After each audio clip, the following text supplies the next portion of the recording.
space. There's a football. Move! Eat my goal! The goalie has got football pie all over his shirt.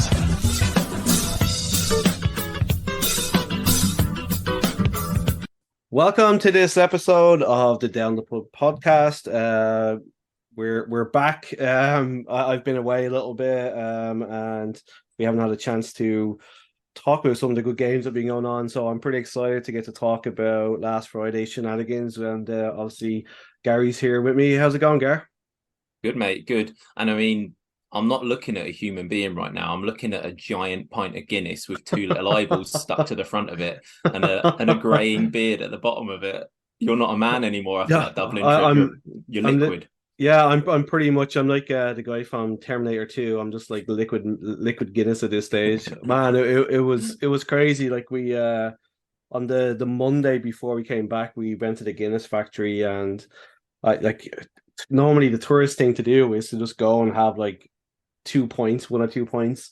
There's a place called the Gravity Bar where like it's at the top of the storehouse, and you can kind of see like a bird's eye view of the whole of Dublin. So it's like literally go take your pictures, have a pint of Guinness and fuck off. But of course I don't do things that way. So 10 points in later, falling out of the storehouse. I feel like me and my friend Steve were probably like the drunkest people ever to come out of the storehouse. So. The amount of iron in you from all of that Guinness right now, I can hear you rattling whenever you move. You're gonna start rusting in the fog soon. Yeah, I was like setting off like the scanners at the airport on my way back just because I was full of iron. I've got some WD-40 here. I'm literally like the tin from but I did want to kind of just when I was back home, I got to go to the Dublin Derby, which is like between Bohemians and Shamrock Rovers, and it was a lot of fun. Like obviously these teams are way older than Air League and stuff like that, but I'm a Shamrock Rovers fan, and we were at Bohemians ground, but we had to sit in with the Bohemians fans because there was hardly any tickets, and it was kind of nice though because we were right by the Shamrock, like the away section, and a couple of days before the game, there's a band in Dublin called Aslan. They're pretty famous in Ireland. Nobody else has heard them outside of Ireland, and the lead singer passed away. He's had cancer for quite a while, and his favorite team was Bohemians, who were the home team. So they changed their jersey and they put the band name across as the sponsor. Nice. And then his daughter sang one of their famous songs at halftime. But there was just some nice like banter between the two sets of fans where like they were kind of like obviously like jostling each other, but then one part of them would start singing the song, and then the other group would start singing the song, and it was just so nice, and kind of just obviously like with just looking back at our league, you know, like we still don't have that yet, and I can't wait for them to start like for that to come. I think it's like the kind of the missing piece a little bit, because like the stadium only holds like 5,000, 6,000 people, and there was like 800 hardcore Shamrock Rovers fans, and just the back and forth between the two. There's a main stand where like all the kind of hardcore Bows fans are from, where they hang out, and then obviously the away section. The section we were in is kind of like more of a family style thing, but it was just so much fun, and it just kind of remind like. With Air League, do you think that we'll ever get to that? Because it's so like Canada's obviously got that problem of there's not a team a 30-minute, 40-minute drive down the road. You know what I mean? It's just kind of. I think that will happen in pockets over time. So eventually, when fingers crossed, a Moncton team arrives or a St. John's team arrives, I think then you'll get kind of localized away days. But it's really difficult to travel en masse across to like Vancouver, isn't it? It's almost impossible. So, and that's the thing. Like, I think obviously it's a totally different scenario, but like I do hope that they kind of, when they're bringing more teams on board, they're kind of looking at that kind of, you know, like Vancouver and Victoria Pacific is a really nice one, and then you've got like York and Hamilton, York and I guess Ottawa is kind of not that far, I suppose, in the greater scheme of things. But yeah, we just kind of just makes you feel a little bit isolated, I guess. And yeah, it just kind of remind me of like, obviously the Wanderers ground is fantastic, but how nice would it have been for that game on Friday to have like a little pocket of fans in a corner somewhere just to kind Yeah. of throw a bit of abuse at them. You know what I mean? I Like saw I so. saw quite I saw quite a few. I saw probably, I don't know, 10 to 20 Forge fans, because they're Nice. pretty recognizable and they're orange, aren't they? But I think Yes. they were in either 101 or 106. I can't remember which one they're in, or 107. One of the corner ones they're in. With the game you were at in Ireland, like, if they knew you were a Shamrock Rovers fan, would they given you a bit of aggro? Like, I probably would have got the shit kicked out of me, to be perfectly yeah, I honest. thought so, yeah. But the thing I love though is so there was a kid in the section, and his dad was obviously a Bohemians fan, and the kid being a little shit, and the reason why I'm a Shamrock Rovers fan is because my dad's a Bows fan. Mm. He's standing there in the bow section with his Shamrock Rovers jersey on, the little kid, and when they scored, he was kind of cheering, and you can just see people just wanting to tell him to shut the fuck up, but it's obviously Yeah. a kid and he can't really say anything. But there was a guy, so the big rivalry is like so Bohemians are from the north side of Dublin, which is traditionally a poorer part of Dublin, and then the Rovers are from the south side. And there was a guy that was standing beside us, and his buddy walked past. Well, I'm acquaintance, I guess. And he kind of said to him, was like, what are you doing over here? Like, you're from the south side. What are you doing over here? And then the guy was just like, will you shut the fuck up? Because, like, if anybody around hears me, like, they'll fucking beat the shit out. It was really funny, though, because, like, it was the Rovers fans, when they scored, there was, like, flares thrown on the pitch and, like smoke, and it was kind of like game was delayed for, like, a little bit. But for 10 minutes after the ground cleared out, the Rovers fans had to kind of stand back, stay back behind. But it was just kind of funny because, like, by the time everybody was able to get down the street, I looked across the road and all the Shamrock Rovers fans were just walking past the same way. So it was like, what a waste of everybody's It's time. But it's scary, isn't it, though? Like, when I've been in the middle. I've been to one Arsenal away game at White Hart Lane, and it's oh really, wow. really sketchy leaving, because you have to leave like half an hour after the home fans, and you get a police escort to the tube station, and your escort is sometimes going past like Tottenham pubs, and people are just like yelling Wow. abuse to you, like squaring up to the policeman. Honestly, it feels like going to war. I did it once. It was probably about 2006, 2007 time, and never again doing that away game. Like, it's just so sketchy. Yeah, like this one wasn't too bad. Like, like there has been trouble at them before, and all that kind of stuff. But it was just I think as well, just because of like what happened during the week, that people were a little bit not as nutso. But it was a really Yeah. good game because Shamrock Rovers went 2-0 up, and then Bows came back and drew 2-2, and it was a really fair result. And I think everybody kind of went home a little bit early, but it was just so nice. Like, afterwards, just going down for a pub, find a pub, having a pint, being able to talk with the game and all that kind of stuff was kind of nice. I did want to, just before we get into our Wanderer stuff, just bring up that our friends at Molson Coors are back on board with the show. I know it's You know what that means? what's that? Do you know what that means? That means once again we have the lawyers of Moles and Corson on our side, so we Shit. can say whatever we want. Yeah. No one can say anything bad about us, because we will sue you, and you cannot sue us because we have the best lawyers in Canada working for us now. And So we're coming for you all. I really appreciate the fact that you've said Molson Corson. So we've had them back 2 seconds and you've already fucked up the name again, Gareth. So really appreciate it. So this week's beer of this week's beer of the week is Strongbow Ultra Cider. So it's this new stuff that they've got. It's dark fruit.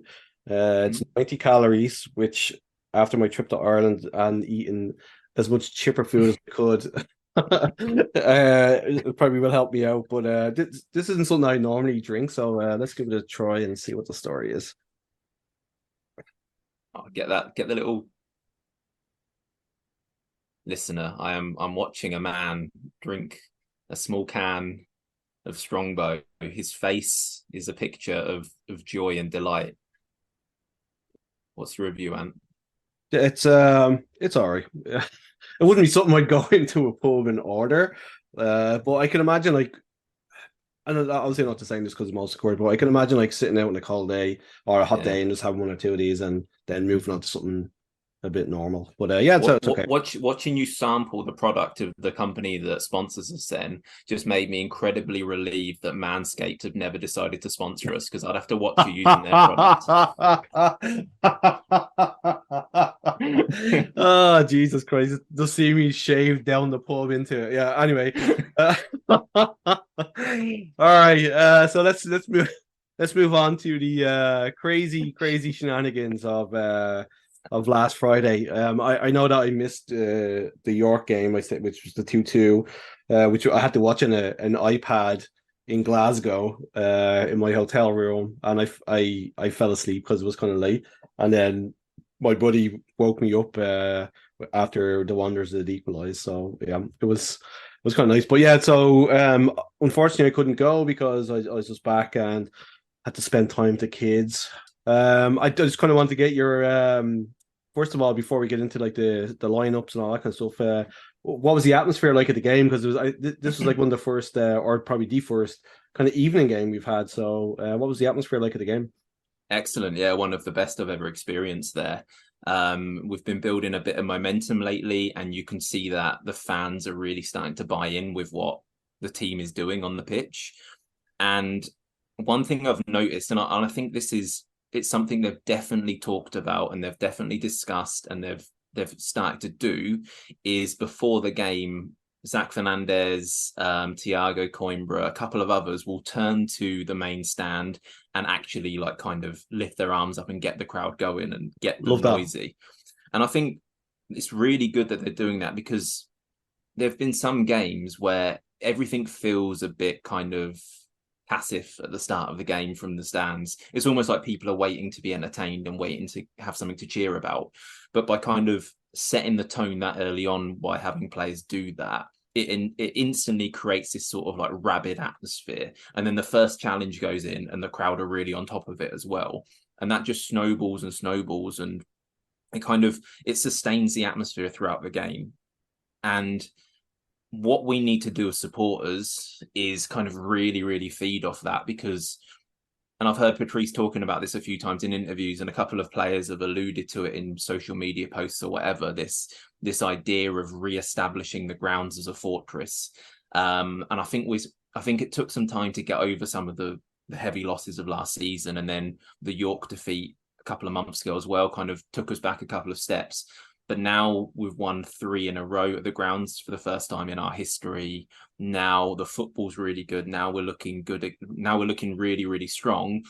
You can see the Wanderers grounds kind of becoming a bit more animalistic. Like, you want it to be a bit of a bear pit, don't you? You want teams to come there and really feel a bit intimidated by that atmosphere, not to thrive off it. Like, you saw some teams come in here last season who really thrived off playing in a nice stadium with a full house, but a full house who, aside from like some choreographed chants, weren't really, really intense and intimidating. And it's starting to get a bit more intimidating now, which is a good thing. So yeah, I thought the atmosphere was fantastic all game, and the celebrations after the game, which I'm sure we'll get to later, were some of the easily actually my happiest moment at the grounds, like the 10 or 15 minutes after the game. Yeah, I a few people that I've kind of talked to who'd been in the stands, actually, like not the kitchen, because the kitchen does what the kitchen does. We're saying that there was actually a really good vocal element to the stands throughout the game, where, like, people who probably don't get involved or kind of try to keep quiet, like, we're actually like animated and getting behind the team and stuff like that. So it's kind of nice to see that it's not just the usual suspects, that other people are starting to get involved. And I think with Patrice coming in and the way that he kind of talks about football and stuff like that, the people are actually getting in tune with the game as well. Like, they're not just like, as you said, passive fans. They're actually like learning the terms, learning like the formations, and learning the setup. So I think it's a lot more informed fan base now. That's the interesting thing about Patrice, I think. And I think we all kind of got him wrong at first, because he came here with this quite a big tactical reputation, and we talked about it to death, all of this kind of cutting edgy sort of modern systems he was playing, and that is all still true. But like, kind of the more I hear him talk in interviews, I've kind of realized that he's all about culture and he's all about building an atmosphere and a mood around a team. And it's almost like the tactical stuff, I think for him is kind of, okay, that just, we'll leave that in the changing room. Like that's where that's kind of discussed. But what he really cares about is like building an environment, like building a mood around a place. And actually, I think back now to the live event we did with them at Garrison with Patrice and Derek. And I remember we were asking him a lot of questions about like inverted fullbacks and 3-box-3 and all of this stuff. And kind of retrospectively, I'm kind of looking back on them conversations now, I'm thinking like, I bet in his head he was going like, stop fucking asking me about this. Like, or I want to talk about culture and I want to talk about passion and I want to talk about those sorts of like soft, I don't know if they're soft factors, but that sort of stuff. Like that's what he really cares about. And I think the tactical stuff, as impressive and interesting as it is for like us as more like nerdy fans, I do think that's secondary to him compared to like the more like passionate fan base stuff. In fairness to the questions that we were asking, he kind of came in with that reputation as being, nobody ever really talked about the culture at Bond. It was more like the systems and how they play and stuff like that. So I think that's why those questions naturally came out.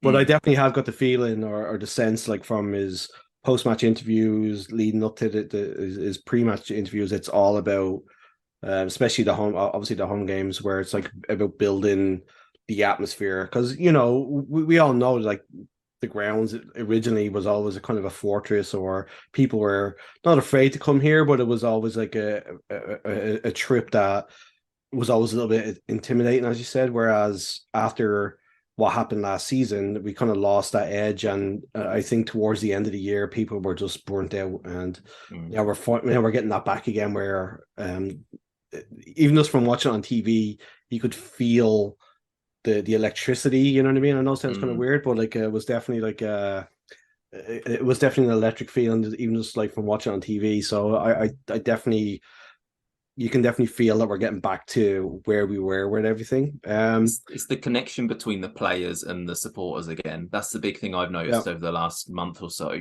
There's been a concerted effort to reform that connective tissue between those two people, those two groups, and the players are really kind of feeding off that now, I think, and really trying to like go over to the fans when they celebrate, and when they're doing like the big jumpy thing at the end, like bring their fans down. So there's actually kind of a physical, tangible connection rather than this thing where supporters are there, players are here, and there's a disconnect there. And I do think this is something that's been thought through, and kind of they've put a plan in place to make this happen. I don't think it's completely organic, but that's okay. Like sometimes you do need to build a plan and like build a step-by-step way of reforming those connections. And yeah, they've done a brilliant job of doing it. And it's a really, really happy, nice place to be at the moment. The grounds is, you want to go there, you're excited to be there because you don't know what's going to happen. And that's one of my favorite images was I think it was Coimbra running around the Halifax flag that somebody had in. It's brilliant. And just and that's the kind of stuff, like as you said, like there probably was a plan of like, hey, like we need to get more involved. These fans thrive off like us being around them. They want to be they want to feel part of the family, the group, blah blah blah blah. But that's organic, where somebody like grabs a flag like that. Like that's, even like there was a couple of moments during the game where you saw people like might have been Coimbra again, just kind of like trying to G the crowd up and stuff like that. So it's that kind of stuff that that's not forced. That's just like, that just happens, and it's wonderful moments like that like, that photograph will. I love them photos. Oh man, that's going to be there forever, and it was really cool. So it's a reminder when the players do that, because that's how I feel about it. It's like they're reminding me that I'm a participant in this game, and that's what a supporter base should be during a game. You should be a participant who actively helps the team, and when they do that, you're like, oh shit, yeah, I can like make enough noise where I affect how the team are feeling on the pitch, and which is quite a powerful tool. So yeah, love it. Yeah, so just kind of get into the game itself. The team was team almost like nearly picks itself right now at the moment. But I think one of the differences here was that we had Wes Timoteo playing as a left back or left Mhm. winger, which No, I it's don't. very much a left back. Yeah, and I felt like going forward he was fine, but I think that he got his inexperience as a defender kind of he was caught out a couple of times. But I definitely felt like he kind of grew into the game as time went by. But there was a couple of like little hairy moments for him at the beginning. But what did you think overall of like was there our usual system or was there a couple of changes made? What was your thoughts on that? So on Timoteo first, and I guess more broadly, what our fullbacks do. Something we've talked about before is when we build play, we build in a 3-2-5. So the two centre backs and one of the fullbacks form like a central three. And recently it's been Zach Fernandez playing essentially as a right winger. So he's a right back, but he's playing as a right winger when we're building up. And the left back will tuck in and form a back three. We've kind of scrapped the inverted fullback thing for now. I'm sure it will come back. So left back tucks in and forms part of a back three. So when I saw that lineup on Friday, my first thought was we've got two, on paper at least, really attacking fullbacks playing. So how are we going to do that kind of 3-2-5 build? And basically Timoteo didn't really play as an attacking fullback. He was pretty positionally disciplined, didn't cross the halfway line too much, and kind of tucked in alongside Kale Offrey and Dan Nimick to form that back three. And I thought I do agree there was a couple of moments early on where he got caught out a little bit, I think, but overall he was pretty solid. And he showed a side to his game that I didn't know existed. I thought as a left back, he's just a very attacking, like Ashley Cole type. I don't know why I've mentioned Ashley Cole. That was like 20 years ago, but that sort of attacking left back. Yeah. So it's good to see him do that. Overall, the system it's largely still the same because while we've stopped inverting the full back to form the base of the box, instead we've kind of been sticking lately to Lorenzo and Omar as a double pivot. And we've still got a box though, because Aidan Daniels playing as a right winger, but he spends most of the game tucked in centrally and forming the upper part of the box with whoever the 10 is. It was Geraldo on Friday. Again, system still the same in that we have our left and right wingers playing very, very wide. Or I should say the right winger is Fernandez playing a right back who is kind of playing as a right winger. So we keep them players high and wide. Coimbra very, very active, very physical centrally, just putting himself about. And we've kind of settled on something now. Like the first 6 or 7 games, there are a lot of changes every single game, but we're starting to see a core group of players who you kind of know if they're fit, they'll probably play. And it's really drawn my attention to the fact, and I didn't really notice it until Friday because I was looking at Forge and thinking, Forge are a really big team. And then you start to look at our own players and think, like, how do we measure up to them physically? And we've actually got a really, really robust physical spine now. If you think of the spine of our team, you've got Jan in goal, you've got Kale Offrey and Dan Nimick at the back, you've got Lorenzo and you've got Mo Omar in midfield, and then you've got Coimbra up front. So if you just look down the centre of our team, we're incredibly physical and we're not going to get bullied with those players on the pitch. They all put themselves about. Lorenzo, okay, is not the biggest, but he's kind of our technical leader. So we've developed a really strong spine, and then we can put our more kind of our speed merchants, our dribblers on the exterior of the team where they can do damage in those areas. So yeah, we're settled on something now, and I like it. Yeah, and that's a big thing for me is that like Coimbra, for instance, like I just can't see him being dropped unless he's injured because like he just plays like such an important part of what we're trying to do. Like I felt like this game was really interesting to me more when we didn't have the ball because you've mentioned before like that this is a team that needs to have the ball, and I think that Patrice has changed things that if we're playing teams that won't allow us to have the ball as much, we can be just as dangerous because as soon as they had the ball, we had two blocks of people, like our lines was almost like a 4-4-1-1 almost, like where people we just sat in, and Forge just didn't have the pace or the Weatherall to get through us. Like, I mean, how often have you watched Kyle Becker like letting loose passes go? Like, I mean, Borges. It was mentioned in commentary a bunch of times that he just couldn't get into the game, and I felt it was a kind of a little bit disrespectful. Like when I was listening to the commentary, where they were mentioning quite a lot of like Forge needs to get into this game, Forge needs to up the tempo, and I think they weren't giving Halifax the credit of how strict we were in our defending.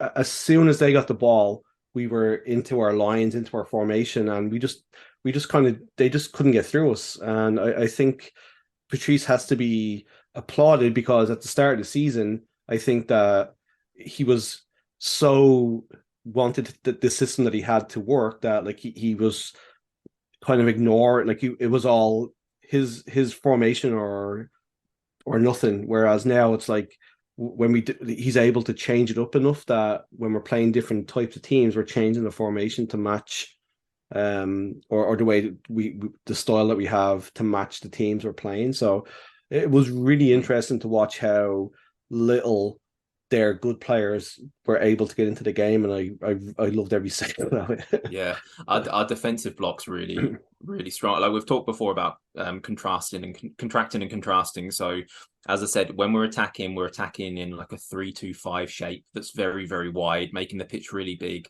Ferrin stretches it on the left and Zach Fernandez very wide on the right. And then the energy and the discipline, as soon as we lose it, we contract back into that 4-4-1-1 or 4-4-2 shape. Really, really narrow, no spaces between the lines. And it's really difficult to play through that. Like, okay, that's fine. Like, pass the ball out to your wide player where there's a bit of space, but within half a second, we're going to shuffle over. We're not going to allow you to overload us. So good luck. Players like Becker who like to punch it between the lines, he can't really do that when there's no space between the line. So yeah, we've got really nice defensive and attacking shapes at the moment, and we look good.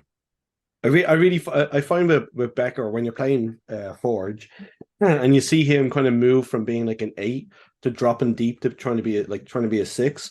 You know that you're playing the right way against Forge because like he doesn't. I don't think he's obviously one of the best players in the league, but I think he's way more effective as an 8 than a 6. So when you see him dropping back, trying to like get the ball and make things move, I feel like you're doing like the right things. Forge are at their best when they break the first line and find him in a pocket.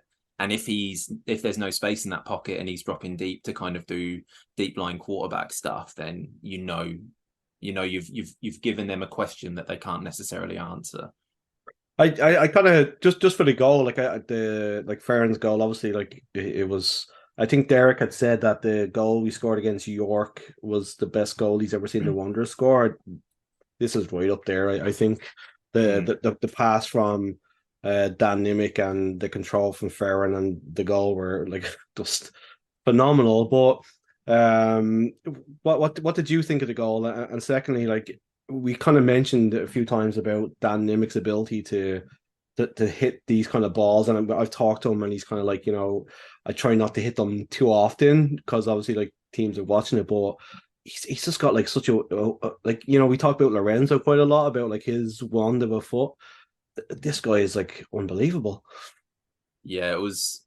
I mean, either that goal or the York goal are my favorite goals in years, to be honest. Probably my favorite in our history for completely different reasons. I loved that Ferring goal, and I loved it for loads of reasons. But one thing, so when you watch a game live, and this is not just Wanderers, this is any team, and you're high enough up, what you notice is there is always an opposition player in a shitload of space on the wing. And the first time you see that, you kind of panic a bit and go, oh my God, that player's in loads of space. But there's a reason they're in that much space, and that is because there's zero threat. And the other team like have a narrow defensive shape and just say, right, whatever, leave him out there. By the time the big diagonal gets to him, we've shuffled over. They can't overload because we've kind of put other bodies there. So no danger at all. But what I loved about that goal was, just aside from what Ferrin did, which is what we'll get to, is what his teammates did. Because when that long diagonal is played, Giraldo and Coimbra bust a nut to get to that space as well. The only way that pass is effective is if you put bodies near him to create overloads. So one player runs into the box and drags a defender with him, which opens up the space for Ferrin to drive into. Another player is a passing option, so that takes someone else out of the game. So that goal only happens because his teammates have joined him quickly to actually make that long ball into space worthwhile. Because 9 times out of 10, there's no point. 9 times out of 10, that ball gets to him. He's surrounded by Forge players. There's no wondrous player in sight, and we lose the ball. So that was really impressive, what the other players did. What he did, so yeah, the Nimick pass is genuinely astounding, like on a dime. And then Ferrin's first touch, not just to control it, that first touch also touches him inside and takes his marker out of the game. Like it's just a wonderful first touch. And then to kind of have the composure to beat a player, beat another player, and then still have the finish. It was just a magnificent goal. And I was off my seat going mad over that goal. And me and my mates were just looking at each other going like, holy shit, what was that? That was just an incredible goal. It's the one advantage to watching the game at home on TV is that you get to see replays of it. And it like, you're right. I mean, even like Ferrin, like having the guts to go inside and just keep going and take the shot. I feel like Wanderers teams of old probably wouldn't have taken the shot. They would have like tried to do something because it's almost that pressure thing of like I don't want to make a mistake. But it was just a belief that he had to actually to go for it, and it was absolutely fantastic. And I watching everybody go fucking nuts was incredible. But it's just the levels are just getting so much better for us. I mean, like that's a goal that you'd probably see at a higher level, to be perfectly honest. And it was fantastic to see a Halifax team put that together. And you're right. I mean, I think Coimbra and Geraldo were the unsung heroes of the whole game, because every game the two of them, like, what a shift. Oh my god, like Geraldo looked fucked when he came off, and like Yeah. you know, like he they just worked their socks off. And I mean, those things that you've talked about it before. What you do off the ball is just as important as what you do on the ball. And you know, when you've got players like that, it's just it makes it easier for people like Ferrin and Daniels to be able to get into the game. And just, I know we've kind of talked about Aiden Daniels ad nauseum for like the last couple of games, but this was a game that wasn't suited to his style because he never really got a chance to get on the ball and do the damage that he's done. But once again, it was another game where he put in a shift, and like, you know, he, like Zach Fernandez, like he helped him out quite a lot on the wings. So yeah, like kudos to him too, like for just being a different player this year. It's just amazing. Like, you know, I know that Jordan talked when we talked to him before the season, like how they want Aiden to be a different player, and it's definitely, this has been said before. And sometimes with the like one soccer, like obviously Forge are the biggest team in the league because of like the stuff they've won and all that kind of stuff. That, and there's a kind of a Forge bias, but Ian Hume was like adamant that the penalty shouldn't have been given after, because Callum Watson had played the advantage. But yeah, he's like, wrong. Yeah, exactly. And through the whole game, like it, as I said to you, like they weren't talking about the job that Halifax were doing. It was always like a lack of tempo from Forge. Forge need to do this, Forge need to do that, and like they weren't, I think, giving as much kudos to Halifax as it deserved, because our system we were so tight that it was kind of like suffocating Forge. But you know, I thought the response from Forge in the second half, I think they had a good 5-10 minute spell just before their goal. They were kind of like, Jan made some big saves again, and then obviously the Becker goal. But what did you think the response from us after they got the goal? I mean, I'm glad it was the players on the pitch, not me, because I was fucking demoralized. Like when that Becker goal went in, like I could feel it coming, and I was being really anxious. Like I was just muttering to my mates, like, it's coming, they're going to score, we need a second. And so when I saw that Becker goal hit the back of the net, I just turned around and luckily I'm on the back row, so it's just like railing next to me, and I just hit the railing really hard and hurt my hand. I was so fucking angry, and I was like, it's fucking Becker as well. I hate that little weasel. So yeah, I stand for most games, but I just sat down for like 5 minutes after it went in because I was just demoralized, and I knew it was a good result and I knew we'd played well, but I just wanted to like put one over them. But then to be fair, the way the players responded kind of galvanized me a little bit, and I think galvanized the fans as well, because once we saw the fact that our mindset wasn't, oh shit, now we've just got to protect the draw. The mindset was, no, we've still got a chance here, we're going to go and win it. Once you see the players doing that, again, going back to how players project to the fans, when you see them doing that, you want to give them something as well. You want to support them even louder, and I think we did, because we recognized, and there was the thought in my head like, shit, we might get caught out here, but in the end it was worth it. I definitely think had it gone the other way, I wouldn't have been that disappointed just because of the way we played. But obviously I wasn't at the ground, so I can only watch it from home. But can you talk us through the penalty, the lead up to it, the long ball over, and the whole thing? But what was like at the game? I can still see it in slow motion in my head, to be honest, because we kind of had an idea that this would probably be the last attack, and I saw Lorenzo pick it up around the halfway line, and that pass he played was the very definition of like soccer's version of a Hail Mary pass in an NFL game. It was just him going, I'm just going to like kick it into an area where there might be some danger. And you see actually Riley Ferrazzo makes a really, really good run. And I swear I watched that ball loft over the Forge defender's head in slow motion. And in stages, you realize, oh shit, he's not headed that out. And then you see it land at Riley Ferrazzo's foot, and you think, oh shit, it's landed at his foot. And then his first touch is really good, and you think, oh fuck, his first touch was really good as well. And in stages, you kind of then see Henry rush out and like flap at him, and then you see him go down, and you're shouting, penalty, penalty, penalty. That's a fucking penalty, ref. And then Callum Watson takes a shot, and there's a split second where it's cleared off the line, and you think, oh god, no, the ref's played advantage, so it's not a penalty. And then she blows and points at the spot. And I very, very quickly went from absolute elation to pure terror, like pure terror. Because I was like, if this doesn't go in, this is going to be heartbreaking.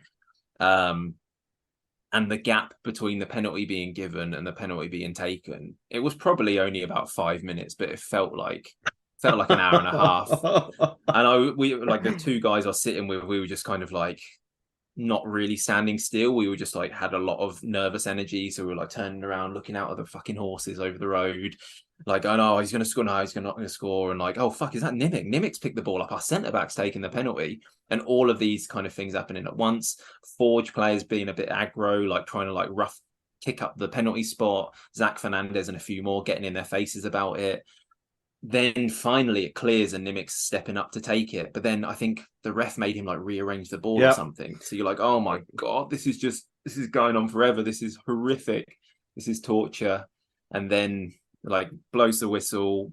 And what I liked, instead of him just quickly taking it, you see him like kind of take a breath and just like settle himself and ground himself. And then easy as you like. And it was one of my football life highs, watching the players running at pace towards our stand to celebrate, like just flinging themselves on the ground, sliding on their knees. There were fucking limbs. A couple of people near us fell down like into the next row. Me and my mates were just hugging and screaming at high pitches. And it was just a brilliant, brilliant moment. And it kind of reminds you like I know like it's all about like winning championships and stuff like that, but like nights like that can exist outside the parameters of winning a championship. Like those sorts of nights can exist independently of anything else, just as a moment of like community joy and being around a group of people who all want the same thing as you just as badly. And then you get that thing and you can just shout really loudly and hug each other and just be delighted to be part of this community, and it was just a wonderful moment. And I'm glad like so many incredible photographers captured it as well, because there's some really, really brilliant photos out there that do it justice. Watching from home, I fucking wish I was there, because it like TV just didn't do it justice whatsoever. And when I was watching at home and I saw Dan Nimick, like I was like, what the fuck is going on here? And then just put it away so casually. It was fantastic. And like you see we saw the celebration and all that kind of stuff, but like just being there, and then the photos afterwards, just I think there's a really cool one of Campania. I don't know how high he's jumping, and it's just you're right. It's not always about the winning championships. It's little moments like that that just people will remember for a long, long, long, long time. And it's just what this community needs. Like this is what they deserve for the fact that they go out in droves every time there's a home game, and it was just.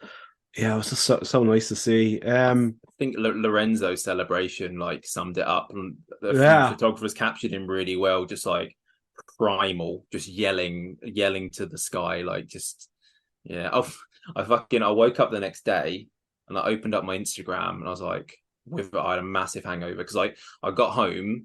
I only had like 2 tall ship lights at the game, but I got home and my adrenaline was just through the roof. So I was like, I need to go out for a beer.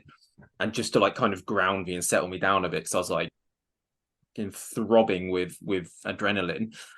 So I ended up like having a few too many, like whatever. Woke up with a bit of hangover. So I opened up Instagram and I was like, I got a new message. Opened the message and I was like, Lorenzo Caligari. Like, why the fuck's he in my inbox? And I opened the message, and at like 2 a.m. I'd like sent him a message saying, what a fucking player you are. What a player you are! You're a brilliant player. You're Lorenzo. You're a magician with like a fucking DMs, magician hat emoji. Just DM'd him saying that, and he, bless him, he like replied saying thank you so much, prayer emoji. But I was like, what the fuck is he messaging me? Oh right, I fucking drunk messaged him to tell him what a good footballer he was. I love it. I love it. I love that. Poor little French lad, like, oh, what is this? Who is this fucking weirdo? First of all, I love your French accent, and second of all, that's fucking awesome that you replied here. So I missed out on all of that. So you had a couple of Heinekens at the game, Molson. Oh yeah, definitely. One of my favorite moments of the celebration was Jordan. I don't know if you saw his knee slide. He fucked it, didn't he? I did. I was right. I was behind him, like to the side when it happened. Oh my god, it was fucking awesome. But it's just like little moments like that just made it. So yeah, I have to ask you, because Molson are back, your Molson man of the match.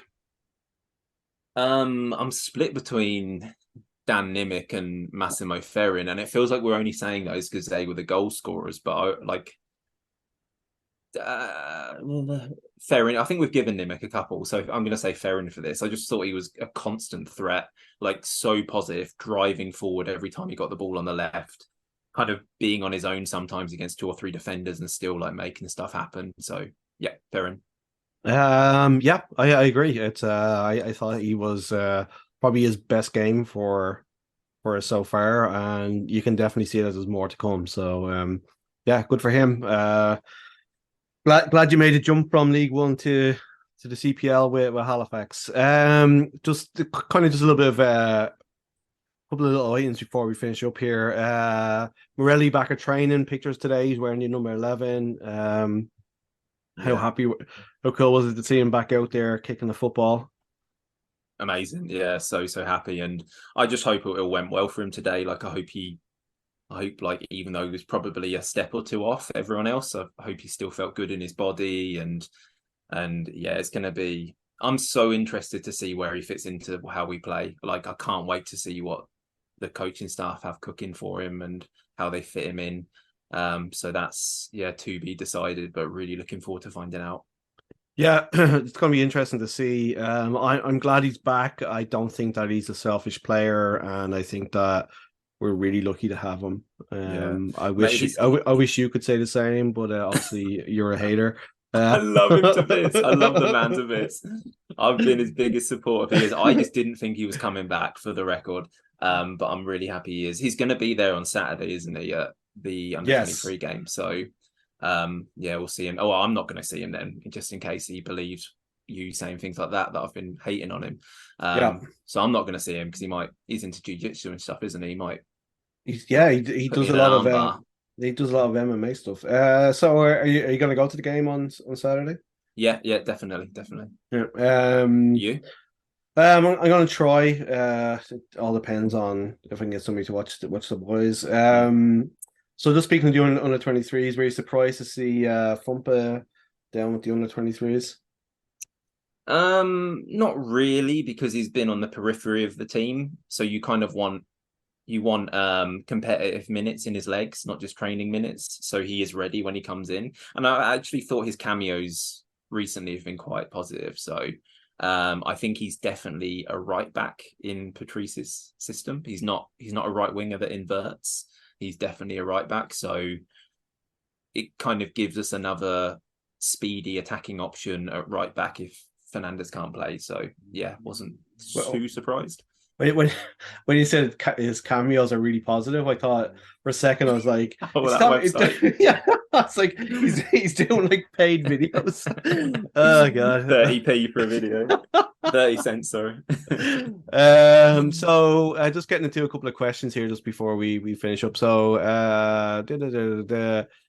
we'd like to hear what you think of next week. 3 games in 8 days, including 2 long road trips, and how could it affect our recent surge? So this scheduling that the CPL has done here is fucking awful. So we play out in Vancouver, come back here for a game on Tuesday, and then we go back out to like, why would they not have done the Vancouver and Calgary games together? I'll never know. But what do you think? Is this going to affect us?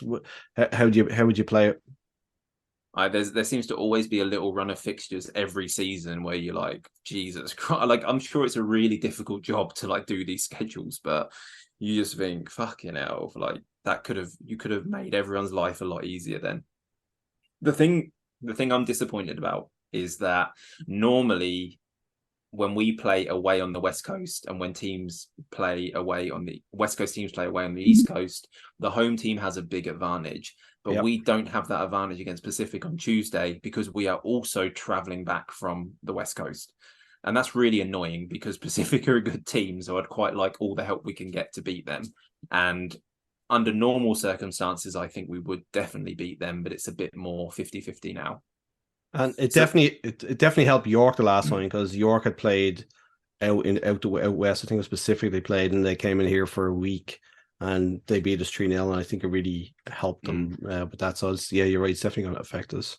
Yeah, so hopefully, I mean, the interesting thing now for me is how we emotionally come back from the victory against Forge, because as much as like people talk about bad runs of form and that affecting players, I think having an emotional high, which was as intense as Friday was, you almost need to reset throughout the week and reestablish your goals leading into the next game. So the players, okay, brilliant performance, brilliant win, but forget about it. Like, we've got to refocus on our goals. And I guess you can do that by setting a really obvious target, which is, all right, boys, you need to win your first away game. You haven't won an away game yet. Things have been going well lately, but you still haven't won an away game. So that's your goal for the week. Like, that's what we put all our energy into focusing on. Get to Vancouver and try and I think that's, on paper, that's the most winnable away game at the moment with how they're playing. So full focus on that, hopefully. But yeah, the scheduling's fucked us there big time. It's a shame. Yeah, thanks to Anthony Germana for that question. Denton asks, do you have any predictions for the Wanderers transfer window? I'm not expecting anything other than Morelli's arrival, but what else might happen? How are we doing numbers wise? I don't actually know. Like, can we even bring anyone else in? I don't think so, because we have to shuffle some stuff to bring Morelli in, did we not? So I could see probably a couple of loans, like, you know, like as we kind of mentioned there, like Fumpa's kind of been on the periphery and he's a player that wants to play. So might see a loan or two, and then we might see somebody come in that way. But otherwise, I think it's a pretty settled squad, really, isn't it? Like, I mean, So yeah, I think you're right. We mightn't probably see anybody else, Denton. So yep, there you go. Wanderer Dave, if you could upgrade one spot, where is it? Any thoughts on future Rampy role, and would he ever consider selling if an offer came in? Ooh. I mean, if we're talking about upgrade, I think the position where there's still a question mark, and it does tie into Rampy, is that like left 8/10 role. I think that is where there is the most obvious, and I don't necessarily think I like the options there. I like Geraldo there. I like a lot because he's an off the ball merchant, a second ball merchant who just puts himself about and disrupts. Rampy, I still think could learn that role because he's got like the tight control. He can play in small spaces. So like I can see where that role will start to work, but it does jump out at you as the most obvious position where you're like, now we could probably improve there. The only other areas really I would say I'd like to layer on top in I'd like to layer on top of put layers underneath Lorenzo because I still think if he is injured, I do have concerns. And I don't know that you can find anyone who would come to this league who is close to his level as a suitable backup. So just got to hope he stays fit and doesn't pick up too many yellows. Well, that's the thing. He's on 7 yellows, so he's one away from a Oh, is he not? Yeah. 2 game suspension. Yeah, he just. How long has Yeah. he got to like for that to reset? I don't fucking know, but yeah, it's like he was suspended, came back, and I think he was yellow carded in this next game. So yeah, you're right. I think definitely that's an issue. Like when he's out, like we saw what happened. I think like for Geraldo's spot, like Callum Watson's obviously a good option there too. So I think the squad is pretty settled, and we have quite some really good players that are chomping at the bit to come into the team. So I think competition breeds people like wanting to keep their spots, and it's just going to make us more successful that way. So I think the squad is actually starting to come together really nicely. I agree. Thanks, Dave, for that. CB keeper guy. Ottawa's pickup of Zabater, shrewd pickup or smells of desperation. So this is the guy that they brought in from, is it like Rayo Vallecano or somebody in the Spanish league? He's Diego Maradona called him a bulldog or something. So, but he like he's obviously played at a very very high level. And Ottawa using their connections back in Spain to bring this guy in. I think he's going to look really good, but because he's going to probably play as a 6, and for a guy who's that good, 6 would be probably an easier position for him. But I don't think it's desperation. I just think that like they have these players available whenever they kind of want to because they've got so many connections. Like I mean, they brought in some other kid as well from the the Atletico Academy, so they've got such a vast scout network just based off Atletico itself, and obviously there's other teams in the parent group that they can bring in from. They've got like a huge advantage over everybody. So I think it's a sign of the league's growth that we can attract a player like that to come in here. But he is going to expect minutes, and I think that's whether he's going to be able to play on plastic pitches during very hot summers in Winnipeg when it's like 33 degrees, and whereas I think that might be an issue. But I think it's a good pickup for them. What do you think? Yeah, I agree. I think before I saw Lorenzo in this league, I would have been a lot more skeptical. But now I've seen someone with big pedigree come in who is not particularly athletic, but still absolutely boss the league because of how good he is technically. That makes me think you can have a player like this guy come in and even at 38 still have enough like spatial awareness and positional awareness to kind of dominate games. So yeah, looking forward to seeing him. I mean, what you said there, like Ottawa do have a massive competitive advantage because of the pipeline they've got and the connections they've got, and they really should be doing better than they are this season based on that, but they're not, which is quite funny. It was Zaragoza he played for. I knew it was fucking Zaragoza, mate. I hate Zaragoza with a passion. Do you know? Oh, Do you know why? I think you're probably going to remember why. Naeem from the halfway line. Naeem from the fucking halfway line. I was 9 years old, last minute of the Cup Winners' Cup final. Dave Seaman flapping Naeem from the halfway line. I just bawled my eyes out, and I think I refused to go to school the next day because I was so upset about it, bawling my eyes out. Yeah. On that note, yeah. Great game. Great to be back. It was great being back home, but I obviously missed the Wanderers. Game on Friday is going to be hoping for a win. It's probably our best chance of an away win. And then obviously Tuesday at home, which Tuesday is the home game, right? Yep. So that should be a good one. So hopefully I can get my arse to the grounds, and I'll see you there, Gar. I'm going to try and get an actual ticket and not go to the press box, because I actually haven't seen a game from the fans' perspective. I've just been up in the press box this year, so you haven't seen the game from us little people's perspective. Yeah. Although I'm kind of worried because my friend Andy Watson was at the game on Friday, and he was behind the goal in the patio, and like a fool turned his back on the game or the practice shooting for like 2 seconds, and got a crack in the head from a ball. So I think what they should do is, because he was severely concussed, he wasn't. He was fine. I think they should like give him a signed match ball or something like that to make up for it. So he could be mascot for the next game. He can walk out holding the hand of Moema. We'll find out the player who smacked him in the head with the ball, and he gets. Oh, Gar, it's good to be back, man. Thanks for hanging out, and come on, you Wanderers. Cheers, mate. See you soon.